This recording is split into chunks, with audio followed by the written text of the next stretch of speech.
Okay. Hello. Awesome.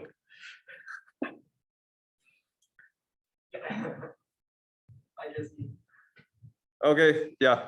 Thanks, Carl. Yeah, I'm Sean. I don't usually attend this reading group, but I'm here today to introduce our speaker, Will Merrill. He's going to be talking about saturated transformers, constant depth threshold circuits. So it's a theoretical look at the computational power of transformers and I guess related models. But yeah, I think this is not usually the type of talk at this reading group because it's usually about code generation. But I think it's very related to the kind of work you guys do, I think, more than me. So yeah, I think I'll let Will give his talk. Cool. Okay. Yeah. So can you share this? Yeah.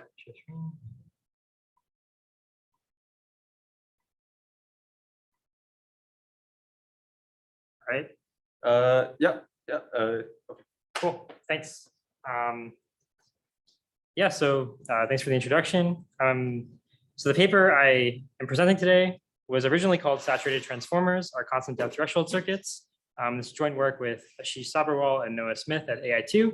But actually, since we published this paper, we've extended the results. So we've removed one of the assumptions about saturation, and we've strengthened the conclusions. So now transformers are uniform constant depth threshold circuits. And obviously, I'll explain what all these terms mean in a second. But hopefully, if you follow the talk today and then you go back and look at the paper, it won't match exactly, but you should be able to still follow what's there based on the talk. So right off the bat, this is a theoretical talk. So I know not everybody likes theory, so I want to give some kind of hook to explain why you should still care about the results, even if you're not a theory person. So I think the results in this paper in some sense relate to this question of scaling with transformers. So there's a narrative that some people believe in that, we've made transformers bigger and bigger, and this enables transformer language models to acquire more complex reasoning capabilities. Right, we had like GPT-2, which could do story generation. Then GPT-3 has, some in-context learning capabilities. And then maybe if we make this model even bigger, we'll get even more kind of reasoning that emerges. So there's this question about like, if we keep scaling up transformer language models, will their reasoning capabilities continue to improve, or is there some kind of theoretical ceiling on what we can expect from just scale? And I think there are some implications from this talk for this question. So what I'm going to argue is that scaling might not be all we need based on the formal results here. And theoretically, what I'm going to prove that relates to this is that transformers of any size can only solve shallow computational problems. And I put shallow in scare quotes because this is informal, but I'll have a very precise technical notion of what a shallow problem is. And what this implies is that basically transformers have a constant depth computation graph. That's another way to phrase this. And if you accept certain conjectures in complexity theory, it actually implies limits on the type of reasoning that transformers can do, or the type of computation they can do over long sequences.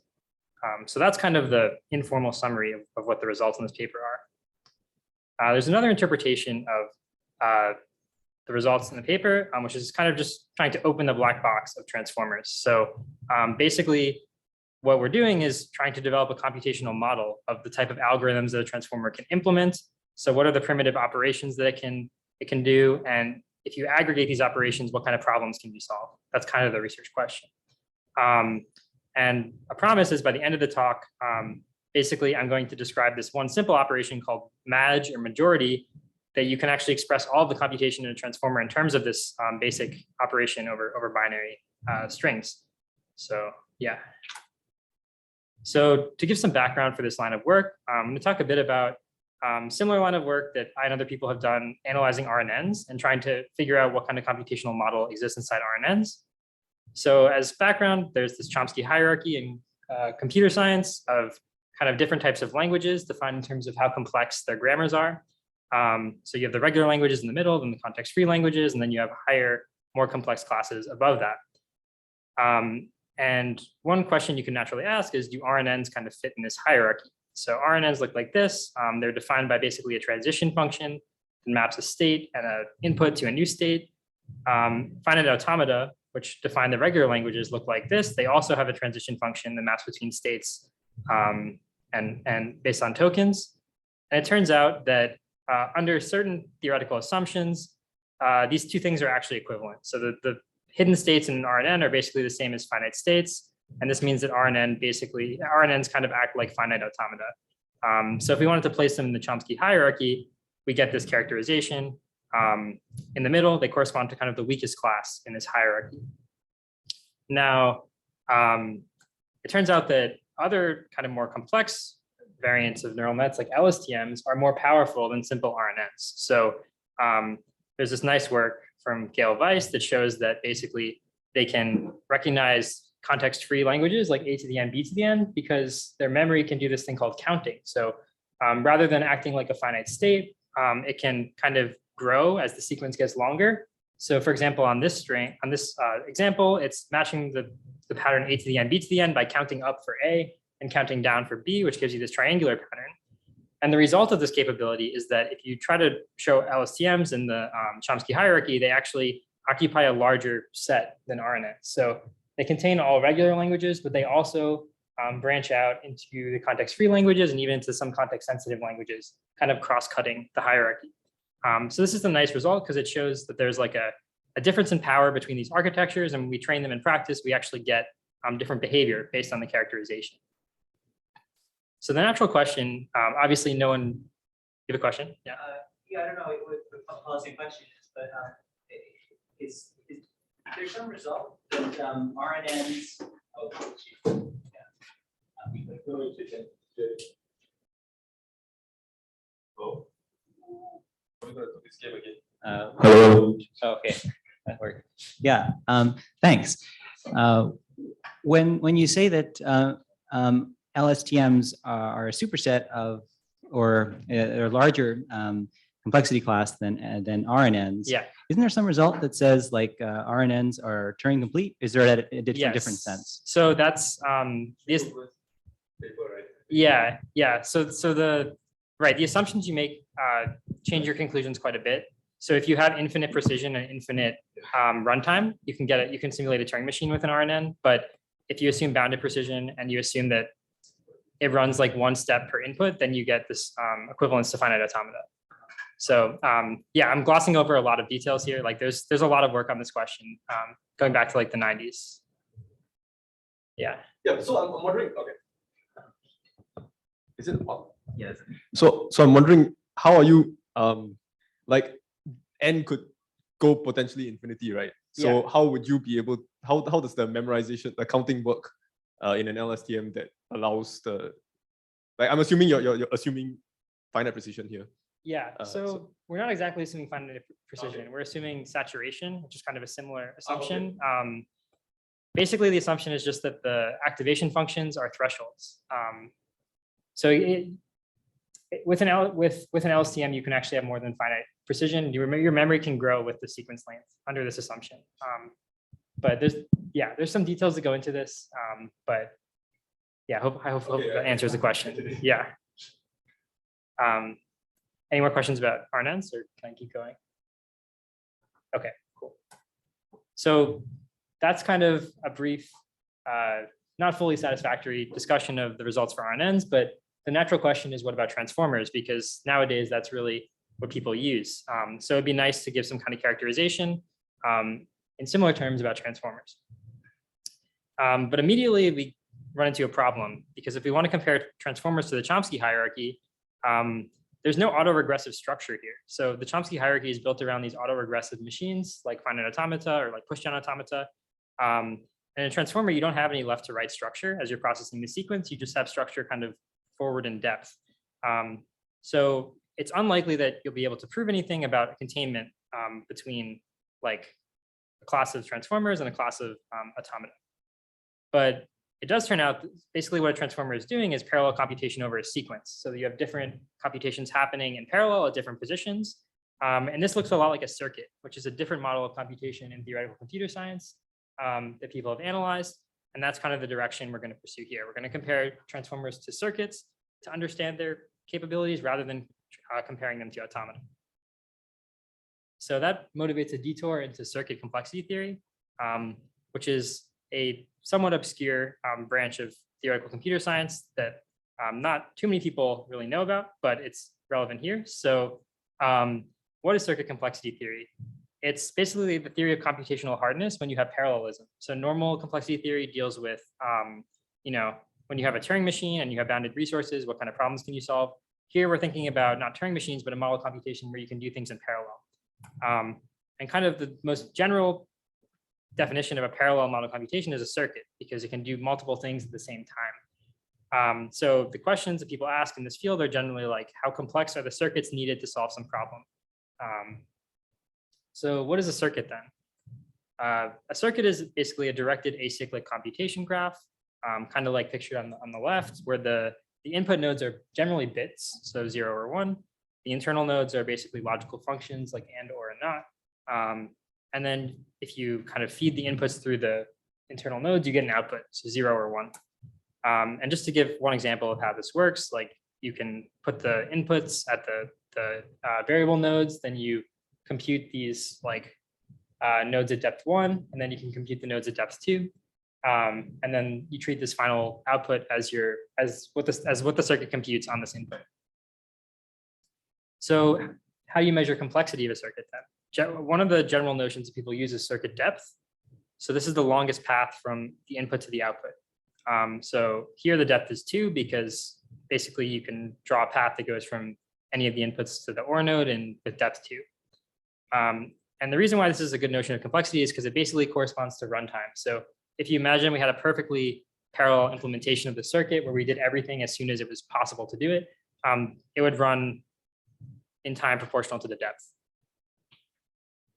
So that's circuits. Now we're going to look at transformers as circuits and ask basically how complex are the circuits that you need to simulate the transformers. So there's some prior results on this question, actually concurrent with our work, that analyzed hard attention transformers. And they showed that these transformers can be simulated with constant depth circuits. So what does this mean? Constant depth means that the depth is independent of the sequence length. So if you had a transformer that was operating over a document of like 1,000 tokens, the depth would still be like bounded at like 5 or some constant. But hard attention, then it means that this is a simplifying assumption. It means that the attention is just focusing on one position rather than being an arbitrary distribution over the different position. So the implications of this result are interesting. So the class that they show hard attention transformers are contained in is quite weak. So there's classical results showing that constant depth circuits can't solve very basic problems like parity. So this is the problem of taking a bit string and saying whether the number of ones is even or odd, or majority, which is kind of taking a majority vote of the zeros and ones in a bit string. And then like lots of other regular languages, parity is a regular language. So if you believe that this result is a good characterization of transformers, it suggests that they're actually really weak and they're doing very simple computations. However, hard attention is a pretty strong assumption. And the proof kind of relies on this hard attention assumption. So it's an interesting question to think about, basically, how more general transformers that can do things like attend uniformly over multiple positions would be able to, whether they have additional power. And that's basically the question that we're asking in this paper. So immediately we can see that if we have soft attention instead of hard attention, this bound that they have probably isn't going to work. And the reason why is because we can think about this majority language, which provably hard attention transformers can't recognize. Again, this is asking whether there are more ones than zeros in a string. So here's some examples of it. And again, this is known to be beyond hard attention transformers. But we can see that soft attention transformers can recognize it. And the reason why is because you can basically use your soft attention to compute an average, right? You can take a sum over all the different inputs and just kind of compute the average token. So on average, is the token more a 1 or more a 0? And then you can just threshold that in the feed-forward network to check whether there's more ones than zeros. So this tells us that soft transformers are going to be more powerful than constant depth circuits, but the question is how much more powerful, and whether we're still able to establish some kind of upper bound. And kind of related to your question about RNNs and Turing completeness, there is some work that has shown that a certain variant of transformers are Turing complete. So a single layer transformer is Turing complete under the following assumptions. You have infinite precision, again, and arbitrarily powerful feed-forward neural nets. So in other words, you can compute any function, even like the most computationally hard problem over a sequence in a feed-forward neural network. And I mean, these assumptions are quite strong. And to give you an idea why, and why I think like they're better, more constrained assumptions that give us a better characterization, I'm just going to go through the proof and kind of explain where they're being exploited. So let's say you have an input sequence of like 512 tokens, which is like what BERT does.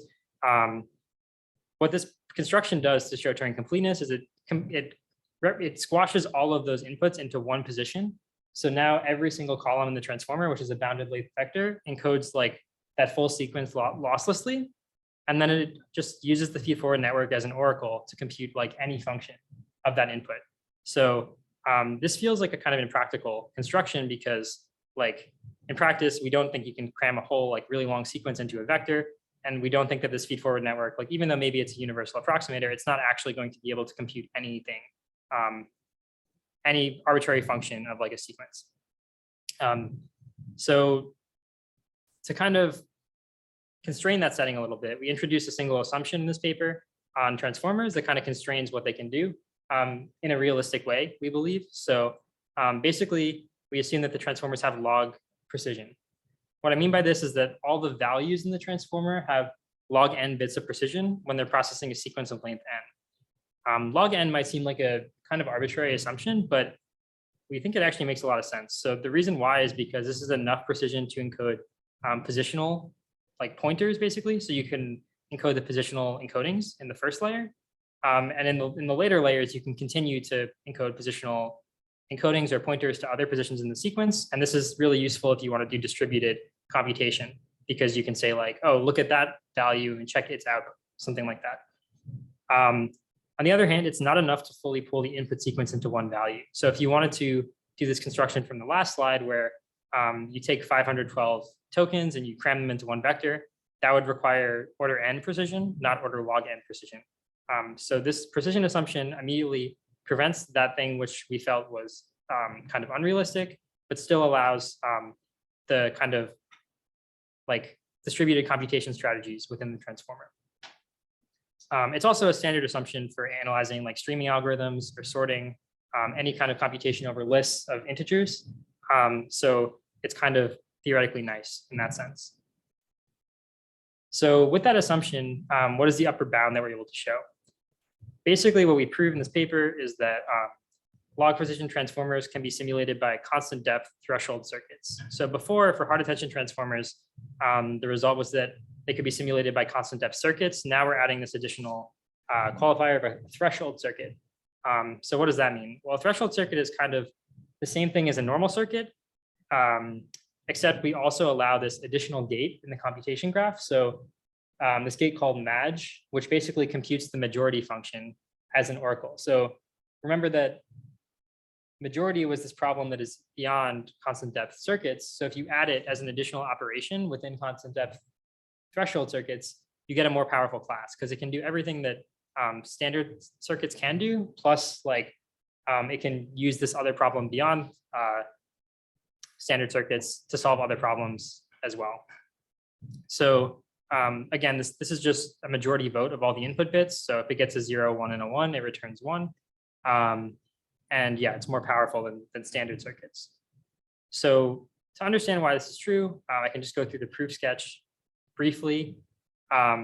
Basically, the idea is we're going to construct a circuit that simulates a transformer on length n inputs. So here's a picture of a transformer.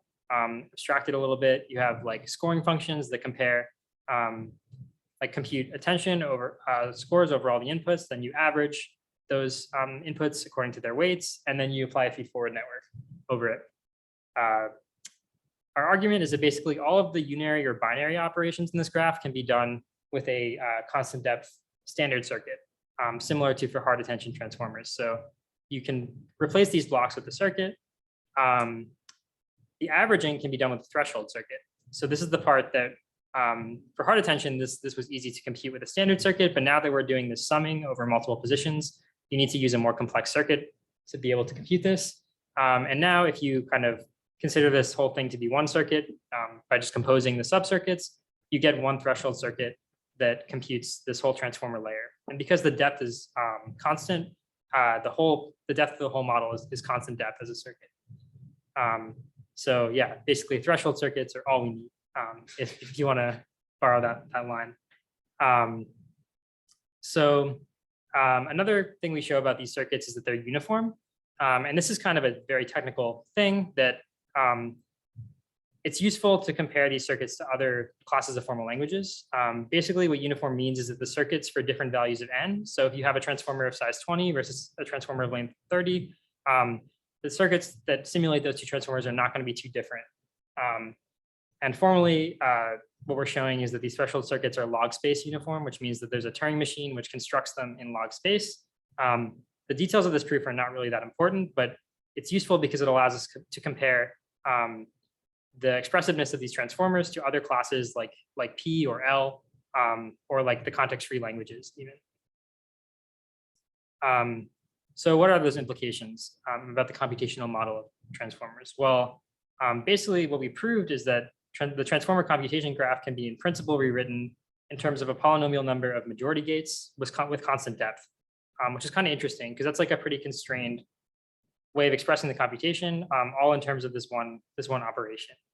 So like I said, yeah, majority gates are all you need if you want to borrow that quote. And basically the types of things you can do with majority gates are probably the types of things we can expect transformers to do. So we know that majority can be used to do averaging, to do summing, to do sorting. All of these kind of primitive operations, they're complex algorithmic operations over sequences and kind of shuffling or aggregating sequences. There's also potential implications on the limits of transformers. So that was more of a positive result about what transformers can do. This is maybe a negative result about what might be beyond them. So transformers can only solve problems in this class called TC0. So TC0 is basically by definition the problem solvable by constant depth threshold circuits. And we don't really know that much about TC0. Like we don't provably know that it's contained in P or like as many things in complexity theory go. But there's a lot of conjectures about it. So if TC0 is a subset of NC1, this other class, and I would say this is maybe like a 50-50 conjecture, then transformers can't recognize all the regular languages. So it's kind of interesting that depending on how this open question is resolved, we get this implication for transformers. There's this other kind of more general conjecture about whether TC0 is a subset of P. I would say this one is like maybe 80-20 in my opinion. I mean, I'm not an expert on this, but like it seems likely that TC0 is not as strong as P. And if this is true, then that implies that transformers can't compute all polytime functions. So there's some functions that are efficient to compute that can't be expressed inside a transformer. And I think that's maybe the most interesting implication of the results for scaling and stuff like that. Because basically, if this is true, then like we shouldn't expect transformers to be able to like acquire arbitrary like algorithmic behavior, no matter how big we make them. There's like some limits on what they can learn. So this leads me to kind of a more speculative claim about scaling, which I'm calling the parallelism trade-off. So this is not a proof or anything like that, but kind of based on what we showed for transformers, there's this argument about maybe like limits on scaling in general. So if you accept that scaling a model requires parallelism, because training like at large scale and training on lots of data requires that you do it fast, and to do it fast, you need to parallelize it. Then this implies that basically this is like saying that any scaled up model is going to be inside L as a complexity class. This is log space computable languages, but it also kind of corresponds to parallelizable computation. And then if we conjecture that not all efficient computation is parallelizable, this is kind of the TC0 subset of P assumption, but stated more generally as L is a subset of P, then we can conclude that scaled up models must sacrifice expressiveness based on this conjecture.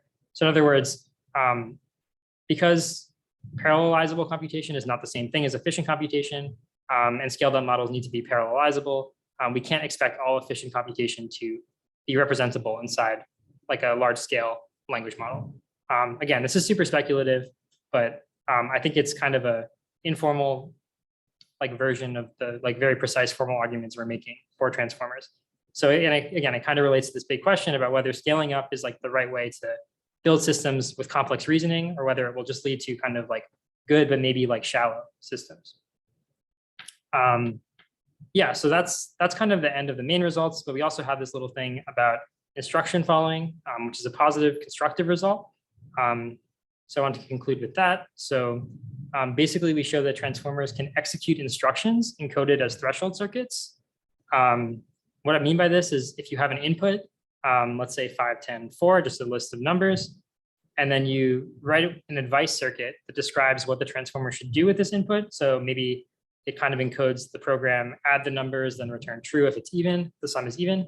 And you expect the model to return true to kind of follow the instruction on the input. We prove that we basically construct a transformer that can do this. So if the advice is written as a constant depth threshold circuit, there's a transformer that can always do this no matter what circuit you write. So that's kind of cool because we established that with log precision, this transformers can only solve problems in TC0. And we also showed this kind of lower bound that they can follow all instructions in that class. So any problem they can solve, they can also follow as an instruction. Yeah, so and it's a constructive proof. So we actually have a transformer with like weights that can do this, which is kind of cool. Yeah, so just to summarize, I guess the main thing that we showed is that log precision transformers are constant depth threshold circuits. And this basically, the intuition behind this is that the fundamental operation inside the computation graph is this majority operation, which lets them do things like summing, sorting, etc. And if you believe that, well, this proves basically that transformers can only solve shallow problems. And if you accept that shallow problems are not the same thing as all efficiently computable problems, this suggests that there are probably problems beyond what transformers can do. Even though this is kind of a little bit unsatisfying that it's not constructive and it doesn't give you an example of such a problem. And yeah, based on this parallelism trade-off argument, this is possibly a general property of any massively pre-trained model. And finally, the third thing we showed was this, lower bound construction for instruction following. So if you write an instruction as a threshold circuit, there's a transformer that will be able to follow it. And yeah, that's what I have.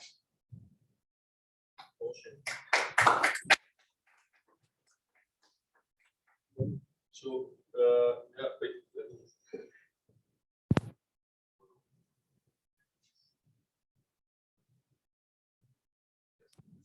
Okay, I mean, thank you for your talk very much. Can you expand a little bit about the set of languages L and basically that hierarchy in the circuit theory, circuit complexity theory? Like, how does it compare, and what do we know exactly with respect compared to the Chomsky one?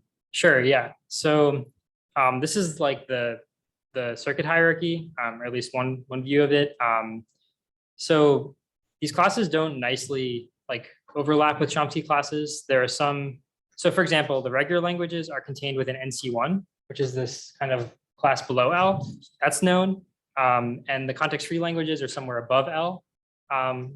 But like everything from TC0 to NC2 in this diagram, we think that they're different, but no one has proved that. So it could be that this whole thing collapses even up to P. That would be a very surprising result. But kind of these conjectures, like when I'm saying that TC0 is a subset of P, that's like going from the bottom all the way to the top, which would be the most surprising. Going from TC0 to NC1 would be like only one level in this picture, which is like less surprising. And as far as what L means, so the definition is it's like the class of problems that you can solve with log space. So if you have on inputs of size n, log n bits of memory, and you can't like store more than that, what kind of problems can you solve? Intuitively, it feels like that imposes a lot of restrictions on what computation you can do, because you can't like use lists or like hash maps, anything like that. You can only basically store integers. So it intuitively for us humans as programmers, it feels like a very weak class, even though no one has been able to prove that it's actually weaker than like P, something like that. But at least we know that like NC1 is at least as difficult as TC0, right? Right. So everything is like a proper. Strictly contained. Right. So everything here is like a subset, but it's not necessarily a strict subset. Okay. Yeah. Amazing. Okay, so there potentially like there is a regular random that transform is not recognized. Yes, probably, I would say. Yeah. So I think one of the results from the hard attention paper was that it cannot recognize even parity, right? Like Right. if you assume make the hard assumption. Right. And then I guess in your case, right? Okay, yeah. In your case, I know there's like to simplify things, you kind of like in his paper basically he assumes saturated attention where it's like it's uniform over like k time steps or something. So to clarify, in the original paper we assumed that, but in the version I presented here we didn't. Okay. assume that. Yeah. So I guess Yeah. I saw that you changed the uniform, and my brief understanding based on your intro in the paper, like Yeah. it's like, okay, you can, like, if I have more time steps in the input, I can grow the circuit by some Turing machine, and then I guess that leads to slightly different results. I see. Okay. Yeah. Interesting. Yeah. But as far as like how the hard attention results compare here, so the only classes that are provably different in this hierarchy are AC0 and TC0, and parity and majority kind of lie in the middle, like they separate these two. So what the Anglin and Howe paper showed was that basically like hard attention transformers are in this bottom circle, AC0. And what we're showing is that without hard attention, but log precision, you end up in this second circle up. Right. Yeah. So I guess it's a random discussion point. Like I briefly looked through that other paper, which I didn't know was already out. But then after you gave me the link, I saw it, and then it seems like their conclusion there was more like, so you started off here with the motivation like, okay, everyone wants to scale up, and then there are limitations, which I think at least the three of us here have been talking about this for some time. Sure. Yeah. And then in their paper, they kind of concluded with something like, this may lead us to maybe some more restrictive or like different ways of analyzing human language. Yeah. It was the opposite view of things. Like maybe this is maybe useful. it's simpler than we thought. Yeah. Right. I think that's totally a valid view. Yeah. So okay. I thought that was interesting. Right? Yeah. Oh, okay. No, I don't think. Yeah, that's from the chat. So yeah. Thanks for the great talk, Will. I was kind of curious if you could give a little bit more intuition about how this constant depth hard attention is not capable of doing a majority. Yeah. And because it seems to me like constant depth, it could be a constant that's much larger than the number of steps that you would ever need to compute that. And so is this constant shorter than the length of the string, or is there some because I kind of understood the intuition a little bit about taking the average, and you can average number of bits, but I didn't understand how the constant depth not threshold circuit was unable to compute this majority function. Yeah. So this goes back to let me pull up the reference.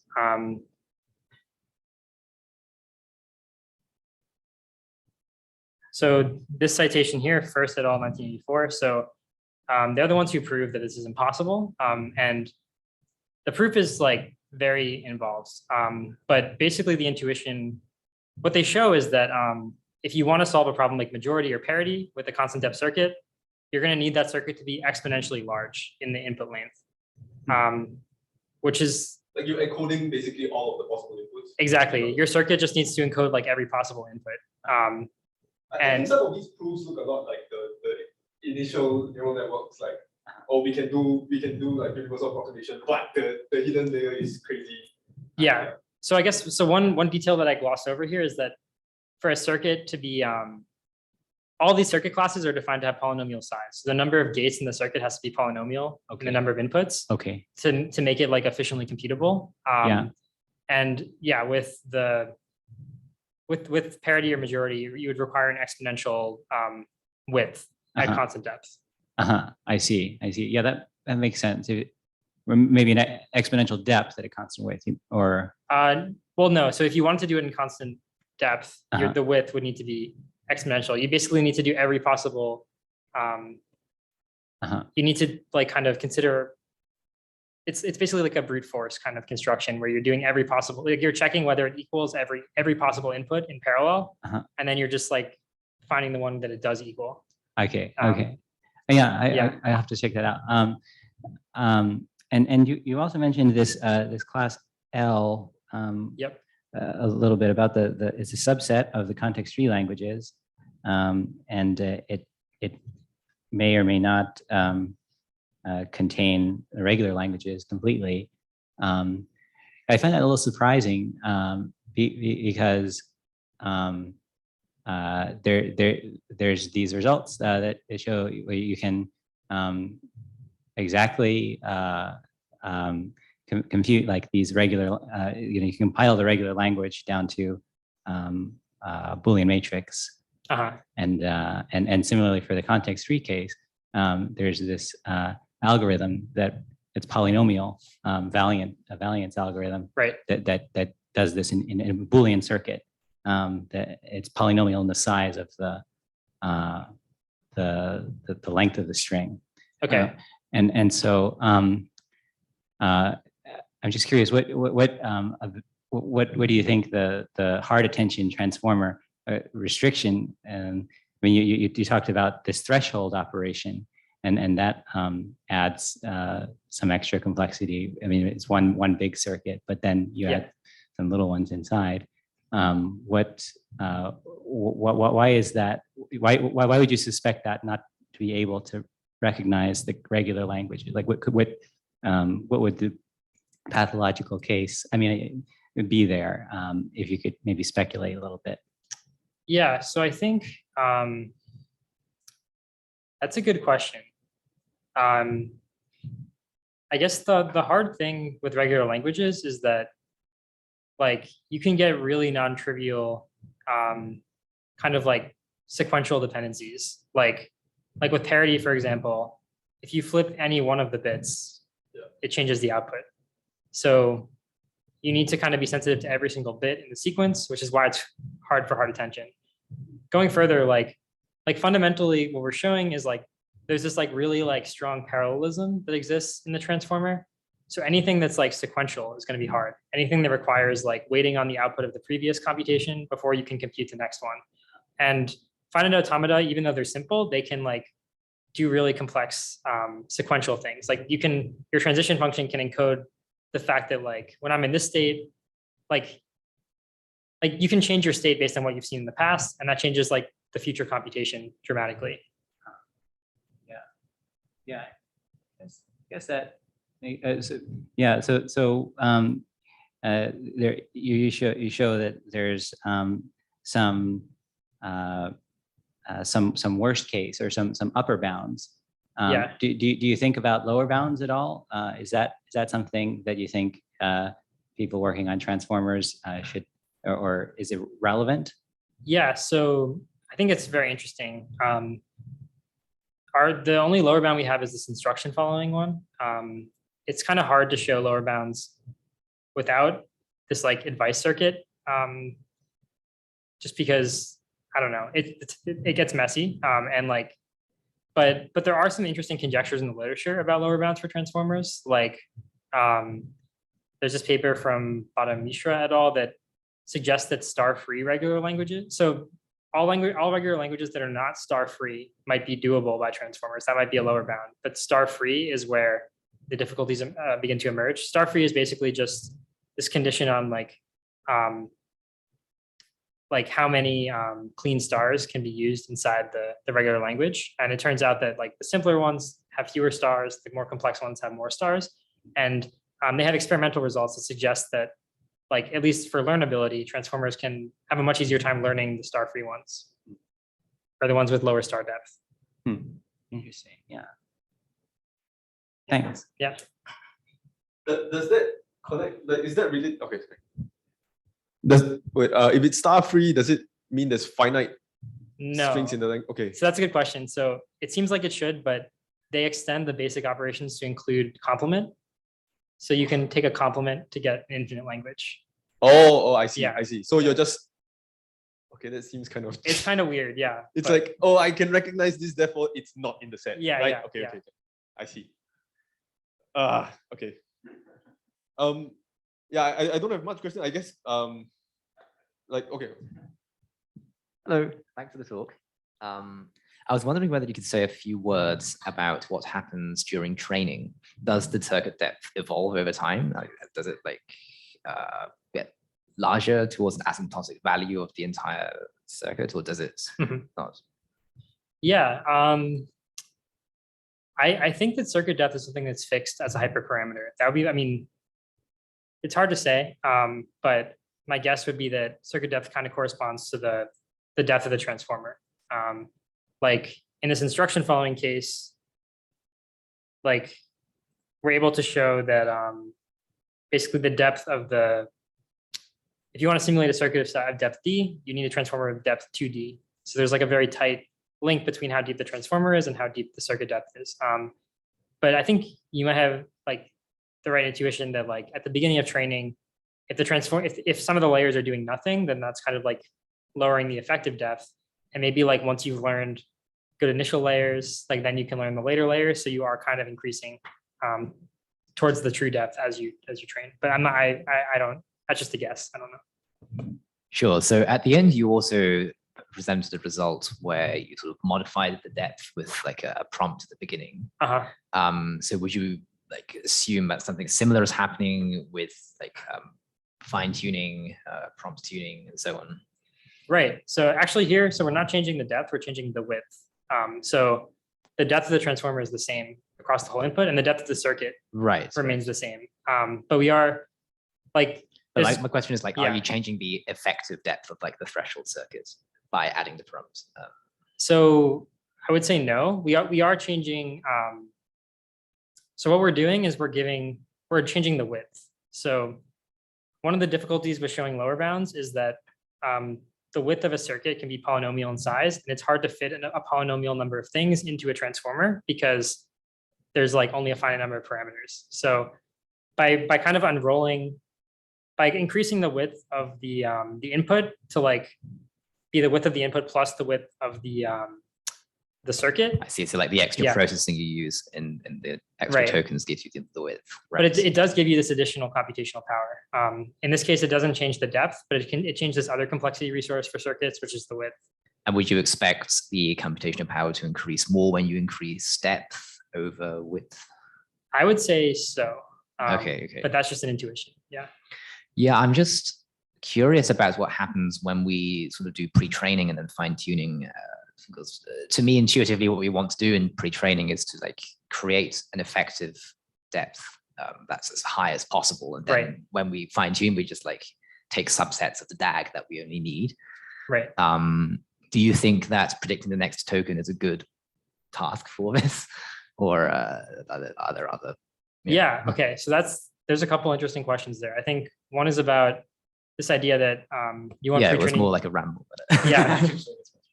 So the first one is like you want pre-training intuitively to like increase the complexity of the functions that are being learned or computed.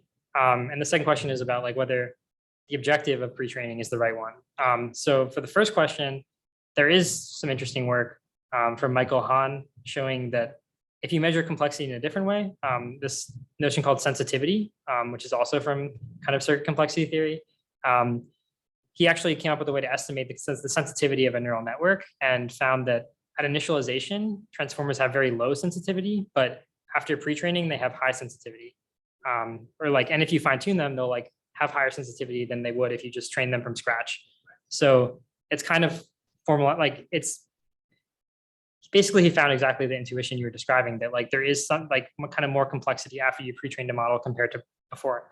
For your second question about whether like next word prediction is the right objective, I actually have a different project kind of about that question right now. And like basically what I've been showing is like that you can reduce different semantic tasks to pre-training, which kind of gives some evidence that maybe it encodes something about semantic properties of text, but that's more I mean, yeah, that's a different thing. Yeah. Thanks.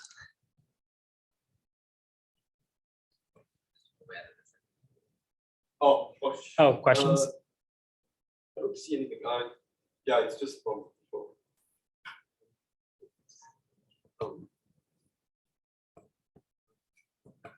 What? Yeah, that's not. Hello. Okay.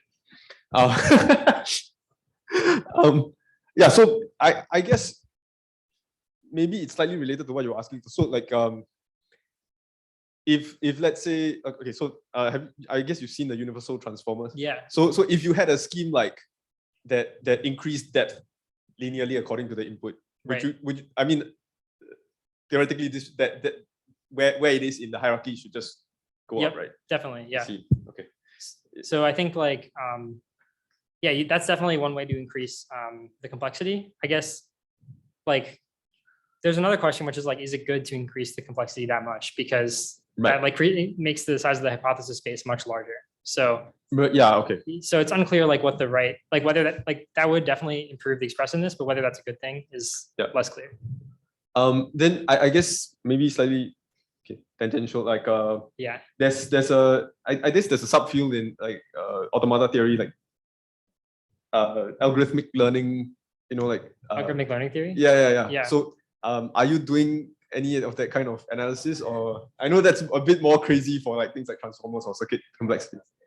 So you mean like trying to derive like a pack style learnability bound for like? Yeah, I'm not super familiar with it. Like I went through the original gold paper and then like, okay, there's a nice table there that says like, okay, you can learn it with positive examples if it's this, and then if it's but then I like the details of it I'm not super clear. I know it's related to back learning somehow, but yeah, so those kind of bounds about like generalization, there are some people who try to derive those for neural nets. I think it's like really hard to do it and have it be non-vacuous or non-trivial. But I mean, I'm not like an expert in that.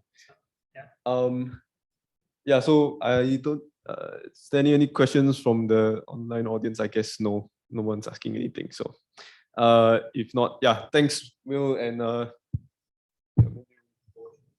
cool, thanks.